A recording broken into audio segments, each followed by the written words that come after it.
राजस्थान की सुनहरी धरती पर खड़ा चित्तौड़ किला सिर्फ पत्थर का ढांचा नहीं है, बल्कि अनगिनत कहानियों का घर है।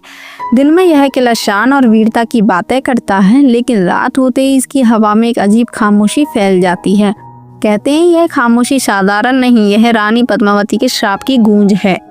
बहुत साल पहले जब चित्तौड़ के राजपुताना की आन बान शान का प्रतीक था, तब रानी पद्मावती की सुंदरता, साहस और बुद्धिमानी की चर्चा दूर दूर तक थी। वह सिर्फ रूपवती नहीं, बल्कि अत्यंत तेजस्विनी और युद्ध नीति समझने वाली रानी थी।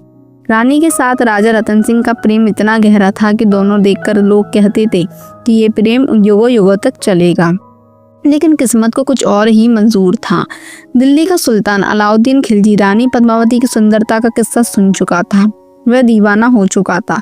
वह न केवल राज्य बल्कि रानी को पाने का पागलपन अपने मन में लिए बैठा था। उसने चित्तौड़ पर हमला किया, महीनों तक घेराबंदी की और किले के लोगों को भूखे मारने की कोशिश की। चित्तौड़ कमजोर पड़ा, लेकिन उसका साहस नहीं टूटा। खिलजी की एक ही मांग थी, रानी पद्मावती को मेरे हवाले कर दो, मैं हमला बंद कर दूंगा। यह मांग रानी को स्वीकार नहीं थी। राजपूतों की शान, आन, स्त्री की असीमितता और चित्तौड़ की गरिमा तीनों दांव पर थे। अंत में जब किले की स्थिति अत्यंत खराब हो गई, तब रानी ने एक ऐसा निर्णय लिया जिससे इतिहास में अमर स्थान पाया, जौहर का। सैकड़ों राजपूत महिलाओं ने अग्निकुंड में कूदकर अपनी रक्षा की और रानी पद्मावती सबसे आगे थी। उनके चेहरे पर डर नहीं, बल्कि एक अद्भुत तेज था।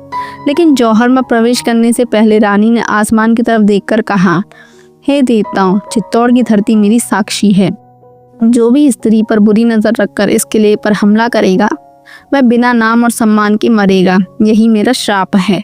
रानी के इन शब्दों को सुनकर पूरा किला सन्न हो गया, जैसे आकाश भी रुक गया हो। जौहर की अग्नि भड़की और रानी अपनी सैकड़ों बहनों के साथ उसमें समा गई। अलाउद्दीन किले में घुसा तो उसे केवल राख मिली, ना रानी ना उसकी सुंदरता। उसकी आंखों में पागलपन और हार की रेखाएं थीं। कहते हैं उसी रात किले की हवाओं में एक अजीब कपकपी उठी।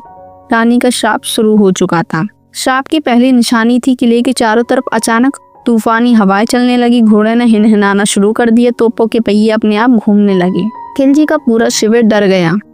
इतिहास कहता है कि खिलजी उस किले से कभी शांति नहीं पा सका। उसके जीवन के आखिरी साल दर्द, अकेलापन और अपमान से भरे थे। यही श्राप का असर माना जाता है। समय बीतता गया, पर श्राप नहीं। सदियों बाद जब लोग किले में रात बिताने की कोशिश करते हैं, तो उन्हें केवल एक ही चीज सुनाई देती है, महिलाओं की दूर से आती धीमी चीखें और कुछ कहते।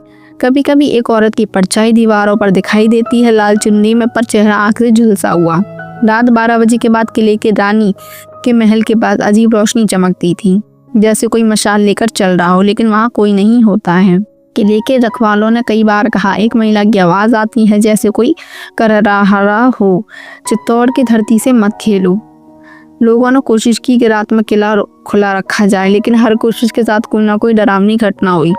एक सैनिक ने बताया, मैं गश्त पर था, तभी किसी ने मेरा हाथ पकड़ लिया।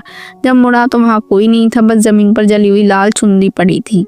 सरकार ने रात में प्रवेश पर प्रतिबंध लगा दिया। आज भी श्राप जिंदा है। कहते हैं कि रानी का श्राप सिर्फ चित्तौड़ तक सीमित नहीं, हर उस इंसान का पीछा करता है जो स्त्री का अपमान करता है या किसी की गरिमा छीनने की कोशिश करता है। कई लोग दावा करते हैं कि जौहर कुंड के पास आज भी रात में धुआं उठता है और किसी ने अभी अभी आग जलाई हो, ऐसा लगता है। रानी पद्मावती के श्राप एक चेतावनी है, सम्मान ही सबसे बड़ा धर्म है। और यही वजह है कि चित्तौड़ का किला आज भी वीरता का प्रतीक है, लेकिन रात में एक रहस्यमय चुप्पी में डूब